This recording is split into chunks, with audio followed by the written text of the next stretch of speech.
Bab 7. Cempaka, buka pintunya. Mohon Erlangga untuk kesekian kalinya di depan pintu kamar mandi yang ada di kamar Cempaka. Kamar yang menjadi saksi bisu atas perbuatan kejinya tadi malam. Saat baru bangun tidur, Erlangga tak mendapati Cempaka di sampingnya dan melihat pintu kamar mandi tertutup. Tanpa berpikir panjang, Erlangga memilih membersihkan dirinya di kamarnya sendiri dan berpikir untuk meminta maaf pada Cempaka saat wanita itu datang ke meja makan untuk sarapan. Tapi salah. Sampai Erlangga sudah selesai mandi dan makanan tersaji rapih di meja makan, Cempaka masih juga belum menunjukkan batang hidungnya. Hal itu tentu membuat Erlangga khawatir, lalu kembali ke kamar Cempaka, dan ternyata istrinya itu masih mengurung diri di depan kamar mandi. "Aku minta maaf," lirih Erlangga bersungguh-sungguh.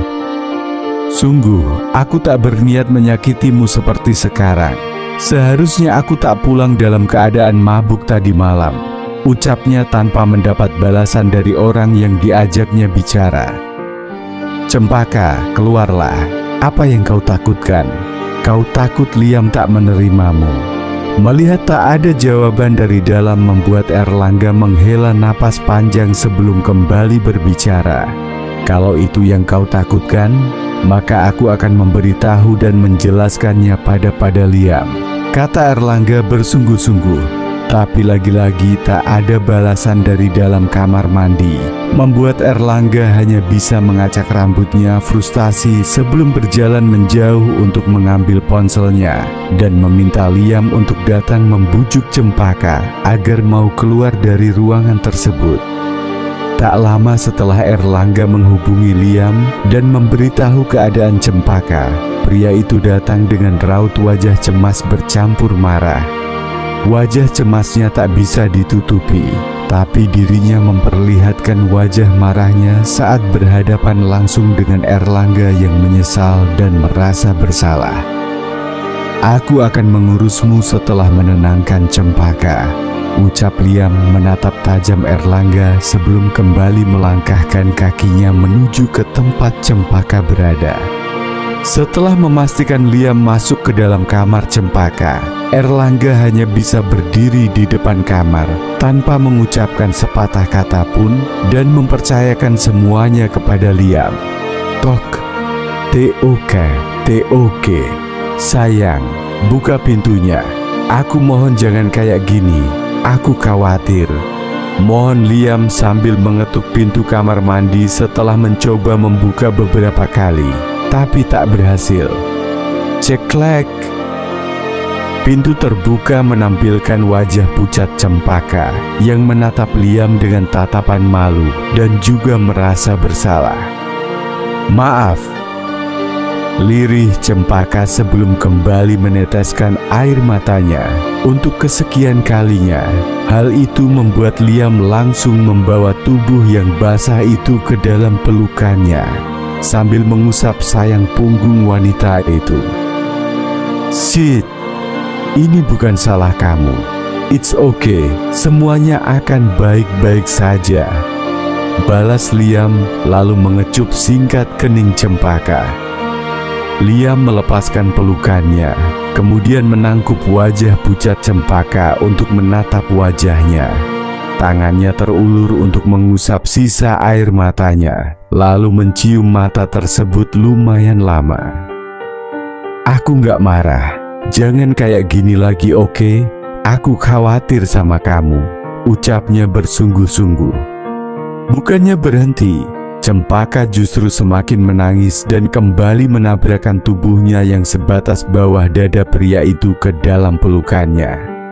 Sedangkan Liam hanya bisa menenangkan Cempaka lewat elusan lembutnya hingga perlahan tubuh wanita itu melemas dan jatuh pingsan di pelukannya. Liam memejamkan matanya pedih sebelum menarik nafas panjang, lalu menggendong tubuh Cempaka dan membaringkannya di atas tempat tidurnya. Setelah membaringkan Cempaka, Liam keluar dan menatap tajam Erlangga yang hanya bisa menundukkan kepalanya. minta pekerja wanita untuk mengganti pakaiannya, dan minta dokter wanita untuk datang memeriksanya. Kata Liam diangguki paham oleh Erlangga yang segera menelpon seseorang untuk melakukannya. "Kenapa harus dokter perempuan? Dokter keluargaku laki-laki," tanya Erlangga membuat Liam menoleh ke arahnya lalu menghela napas kasar. "Cempaka mengalami trauma. Kau tak hanya melukai fisiknya, tapi juga mentalnya." Jelas Liam saat mengingat jika tubuh Cempaka bergetar ketakutan saat pertama kali bersentuhan dengannya tadi. "Maaf," lirih Erlangga mengucapkan kata yang sama untuk kesekian kalinya. Meski begitu ia tahu jika permintaan maafnya tak mungkin membuat semuanya kembali seperti semula. "Kau ikut denganku ke ruang bermain. Aku harus memberimu sesuatu," kata Liam diangguki pasrah oleh Erlangga yang mengerti apa yang akan pria itu berikan padanya. Ruang bermain yang dimaksud Liam adalah ruangan tempat mereka berdua melatih fisik sejak SMP, dan Erlangga yakin jika Liam akan memberikan hukuman untuknya di sana. Erlangga memejamkan matanya sejenak sebelum menarik nafas panjang dan mengikuti Liam yang mendahuluinya. Apapun yang akan Liam lakukan padanya, Erlangga akan menerimanya tanpa perlawanan. "Ong," lenguh pelan Cempaka sambil mengucek matanya, hingga matanya terbuka sempurna kala merasakan usapan lembut di kepalanya. "Kau sudah bangun? Ingin makan sesuatu?" tanya lembut Liam digelengi pelan oleh Cempaka yang perlahan menyingkirkan tangan pria itu dari kepalanya. Cempaka mendudukkan dirinya, lalu menunduk sambil memainkan jarinya. Hal itu tak luput dari penglihatan Liam yang menyadari jika wanita di hadapannya telah sedikit berubah dan harus diberikan dukungan serta kehangatan untuk kembali seperti semula. "Aku akan membelikan bubur ayam untuk kita berdua dan memakannya bersama. Bagaimana? Kau mau?" tanya Liam berusaha membujuk Cempaka untuk mengisi perutnya. Perlahan Cempaka mengangguk, membuat Liam tanpa sadar ingin kembali mengusap kepalanya sebelum wanita itu lebih dulu menghindari sentuhannya dengan sedikit ketakutan. "Maaf," lirih Cempaka merasa bersalah saat melihat wajah Liam. "Tak apa, akulah yang seharusnya minta maaf," jawab Liam tersenyum tipis. "Aku akan membelinya terlebih dahulu," kata Liam beranjak dari tempat duduknya dan berniat melangkah pergi sebelum suara Cempaka menghentikan langkahnya. "Bisakah kau tetap di sini? Pesan saja buburnya," pinta Cempaka membuat Liam membalikan badannya lalu mengangguk pelan dengan senyuman tipisnya. Liam kembali mendekat ke tempat tidur Cempaka dan mendudukkan dirinya di samping tempat tidurnya. "Kau menginginkan sesuatu?" tanya Liam menatap Cempaka yang juga tengah menatapnya. "Liam." Lirih Cempaka menatap Liam dengan mata yang kembali berkaca-kaca. "Iya," lembut Liam menjawab Cempaka. "Sakit, rasanya sakit. Dadaku sesak, kepalaku terasa perih, seluruh tubuhku rasanya masih sakit." Adunya dengan air mata yang kembali menetes kala mengingat perlakuan kasar Erlangga tadi. Malam yang memperlakukannya seperti binatang lalu membuatnya mendesah seperti seorang jalang. Liam hanya diam menatap Cempaka yang memukul-mukul dadanya lalu menyentuh pelan kepalanya. Dia menarik rambutku saat aku berusaha pergi. Dia membenturkanku di tembok saat aku memberontak. Lalu, bisik Liam kembali menarik tubuh mungil Cempaka ke dalam pelukannya. Ia tak ingin mendengarkannya. Rasanya sangat menyakitkan saat orang yang dicintainya dan ia jaga selama ini telah dihancurkan serta disakiti oleh orang lain. "Kau tak perlu takut, di sini hanya ada aku. Aku akan membawamu ke tempat lain untuk sementara waktu," ucap Liam digelengi pelan oleh Cempaka yang masih menangis di pelukannya. Bukan sementara bahwa aku bersamamu selamanya. Aku ingin selamanya bersamamu, Liam. Mohon Cempaka diangguki pelan oleh Liam yang berusaha menenangkannya. Kuharap juga begitu, batinnya dengan tatapan sendu. Bab 8. Erlangga terbangun saat mendengar dering ponselnya. Sudah kurang lebih dari 3 minggu Erlangga memilih mengistirahatkan tubuhnya yang penuh dengan memar di rumahnya sendiri.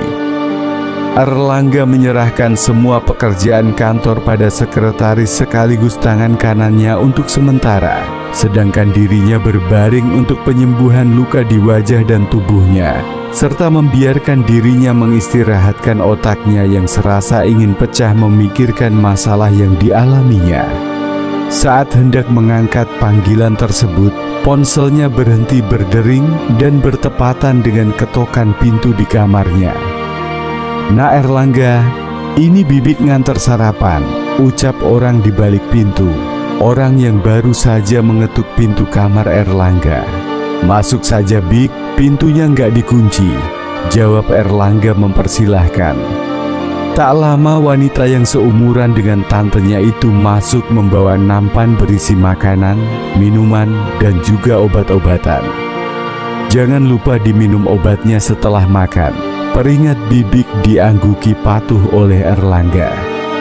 Salah satu pekerja yang paling berumur di antara pekerja lain di rumahnya ini sudah bekerja sejak ibunya baru datang sebagai pengantin baru di rumah ini.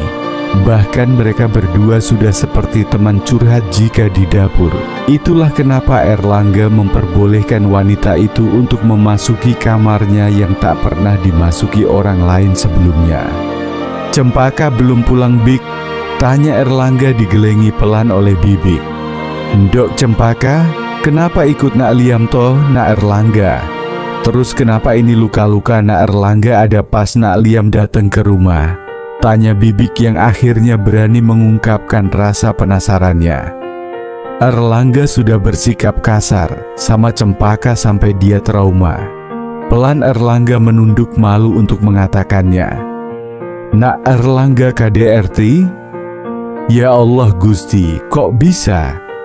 Selama ini kayaknya Nak Erlangga itu orang yang sabar. Kok bisa sampai KDRT?" Erlangga hanya tersenyum tipis menanggapi keterkejutan Bibik. Ia tak bisa mengatakan jika dirinya KDRT saat ingin menyentuh Cempaka. Tentu semua pekerja nanti akan bergosip jika hubungan mereka selama ini tak baik dan tak pernah melakukan hubungan suami istri. Serta mereka pasti akan membicarakan Cempaka yang menolak saat disentuh olehnya yang secara hukum dan agama adalah suami sahnya. Erlangga tak mau Cempaka justru dibicarakan atau disalahkan untuk masalah ini, karena yang salah adalah dirinya yang berani menyentuh wanita yang nantinya akan ia ceraikan dan kembalikan ke sahabatnya sendiri.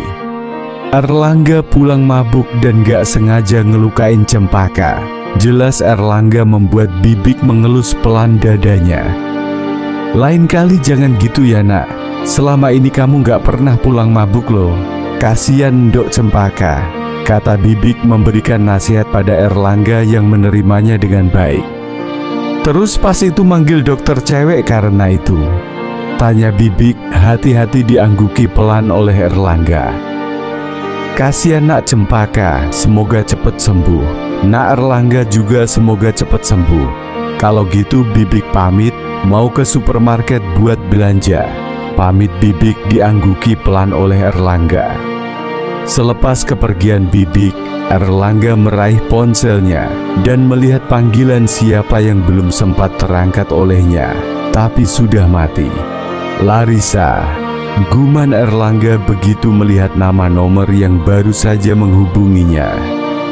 Erlangga memejamkan matanya sambil mengingat kembali kejadian beberapa minggu yang lalu, dan sejak hari itu ia belum juga menghubungi Larissa untuk mendengar penjelasan wanita itu, karena pikirannya masih buntu atas rasa bersalahnya pada Cempaka.